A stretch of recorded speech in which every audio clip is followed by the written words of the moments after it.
10 মিনিটে টাংমার্গ থেকে চলে আসলাম আমরা ড্রাং ভ্যালি, ওই জন্য বরফ হয়ে যায়।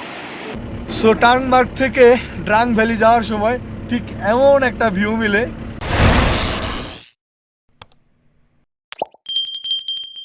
আসসালামু আলাইকুম ডিয়ার ভিউয়ার্স, সবাই কেমন আছেন? আশা করি সবাই ভালো আছেন। সো আমি এখন যে জায়গাটাতে দাঁড়ায় আছি সেই জায়গাটা হলো গুলমার্গ যাওয়ার সময় যেখান থেকে আপনারা জ্যাকেট এবং জুতা ভাড়া নেন সেই জায়গাটা, যার নাম হলো টাংমার্গ। সো আপনারা সবাই জানেন যে গুলমার্গ যাওয়ার সময় একটা ওয়াটারফলস পড়ে হাতের বামে, সেটার নাম হলো ড্রাং ভ্যালি। সো ওই জায়গায় যাওয়ার জন্য টাংমার্গ থেকে এক্সট্রা গাড়ি ভাড়া করতে হয়। সো আমরা সেখানে যাওয়ার জন্য এক্সট্রা গাড়ি ভাড়া করছি। তো এই গাড়িটা হলো 8 সিটের, আর এই গাড়িটার ভাড়া চাইছিল 2500 রুপি। তো আমি প্রথমে 1000 রুপি বলছিলাম, কারণ যাওয়া আসা মাত্র 7 কিলোমিটার। সো তারা এখানে একটা সিন্ডিকেট করে ফেলছে, যে কারণে তারা আসলে 2500 রুপি নিচে যাবে না। সো আমি অনেক রিকোয়েস্ট করার পরে আমরা 2000 রুপিতে গাড়িটা ভাড়া করি। সো এখন অলরেডি আমরা টাংমার্গে আসি। সো এখান থেকে আমরা এখন ওই ড্রাং ভ্যালির উদ্দেশ্যে যাইতেছি।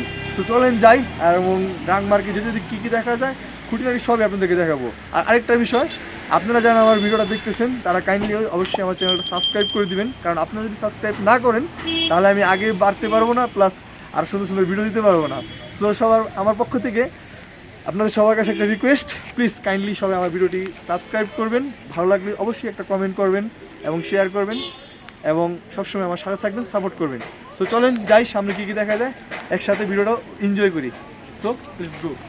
সো টাংমার্গ থেকে ড্রাং ভ্যালি যাওয়ার সময় ঠিক এমন একটা ভিউ মিলে।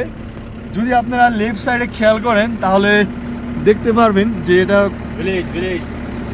একটা গ্রাম দেখা যাইতেছে।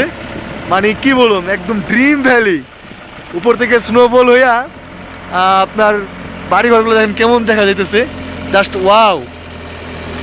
মানে মনে হইতেছে আমি স্বপ্নে আছি, ইউরোপে চলে গেছি স্বপ্নে, পরি উঠাইয়া আমার ইউরোপে নিয়ে গেছে। তবে সবচেয়ে সুন্দর লাগে যে বিষয়টা, সেটা হলো এখানে যে রাস্তার দুই পাশের যে ভিউ, এই জিনিসটা সবচেয়ে বেশি ভালো লাগে। কারণ এই ঝাউ গাছগুলো আর এই পাইন ট্রিগুলা এত সুন্দর করে আপনার যে সৌন্দর্য তৈরি করছে, এটা সবচেয়ে বেশি ভালো লাগে। আর যারা ট্যুরিস্ট থাকে তাদের এটাই সবচেয়ে বেশি ভালো লাগে। সো আমিও এর ব্যতিক্রম হয়ে আমারও এটা খুব ভালো লাগতেছে। আপনি একটু দেখেন ভিউটা। তবে রাস্তার অবস্থা বেশি একটা ভালো না, অনেক ভাঙা, একটু ভাঙা আবার একটু ভালো, এই হলো রাস্তার অবস্থা।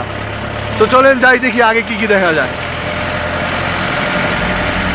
রাস্তার দুই পাশের ভয়ঙ্কর সৌন্দর্য উপভোগ করতে করতে আমরা চলে যাচ্ছি ড্রাং ভ্যালির দিকে। ড্রাং ভ্যালি মূলত ইংরেজি শব্দ, এর বাংলা অর্থ হলো মাতাল জলপ্রপাত। তবে এর আগে যে রাস্তাটা দিয়ে আমরা যাচ্ছি, এই রাস্তাটা দিয়ে যাওয়ার সময় আমাদের হাতটা আর আমাদের সাথে থাকে না, ওইটা থাকে আমাদের হাতের তালুতে। দুই পাশের ভিউটা আপনারা শুধু একটু দেখেন। এই ভয়ঙ্কর সৌন্দর্য উপভোগ করতে করতে আমরা যাচ্ছি হলো ফিরোজপুরা বা ড্রাং ভ্যালির নিচে। সো ড্রাং ভ্যালিটা মূলত ফিরোজপুরাতেই পড়েছে। আর ফিরোজপুরাতে যেতে হলে টাংমার্গ থেকে আপনাকে এক্সট্রা গাড়ি ভাড়া করে নিতে হবে। সো আমরা এখন সে গাড়িতে করেই সেখানে যাচ্ছি। চলেন আমরা একসাথে যাই। 10 মিনিটে টাংমার্গ থেকে চলে আসলাম আমরা ড্রাং ভ্যালি। তো ড্রাং ভ্যালিতে আসার পরে একটা জিনিসই মনে হইলো, অলরেডি আইকাল্লা বাস একটা খেয়ে গেছি। মাত্র এই 2 কিলোমিটারের লেগে 2500 রুপি এই গাড়ি ভাড়া। যাই হোক, তারপরে বেটার লাগে আমার পূর্ব পরিচিত ছিলাম দেখি আমার কাছ থেকে 2000 রুপি নিছে, ওটা কোনো ফ্যাক্ট না। তো এখানে আসার পর আরেকটা জিনিস বুঝলাম, যে এখানে অন্য একটা গাড়িতে আসা যায়। ওই ছোটো ছোটো আমাদের কক্সবাজার সি বিচে যে গাড়িগুলো চলে না 400 রুপি করে, ওই যে একটা ঘূর্ণা দেওয়ায়। সো ওই গাড়িগুলোতে এখানে আসা যায় 2500 রুপিতে। ঠিক আছে, ওনারা আমরা বলতেছে যে আপনারা এই গাড়িতে আসলে আরও সুন্দর ভিউ পাইতেন। সো বিষয়টা না, বিষয়টা হইলো এখন বৃষ্টি হইতেছে, প্লাস ঝর্ণাটা আমরা মোবাইলে যে সুন্দর দেখি, যে শীতের দিনে যখন পুরো ফুল উইন্টার থাকে ওইটা জন্য বরফ হয়ে যায়। এখানে আসার পরে আমি দেখতে পাইতেছি এই জিনিসটা কৃত্রিম একটা ঝর্ণা। ঠিক আছে, এটা প্রাকৃতিক কোনো ঝর্ণা, এটা কৃত্রিম ঝর্ণা। আমি একটুখানি আপনাদেরকে দেখাই, প্লিজ আমার পিছনে একটু দেখেন। এই সে ড্রাং ভ্যালি ঝর্ণাটা পুরাই কৃত্রিম একটা ঝর্ণা, মানে ঝর্ণাটা দিয়েও বাস বেড়েছে। সো এটাও কোনো ফ্যাক্ট না।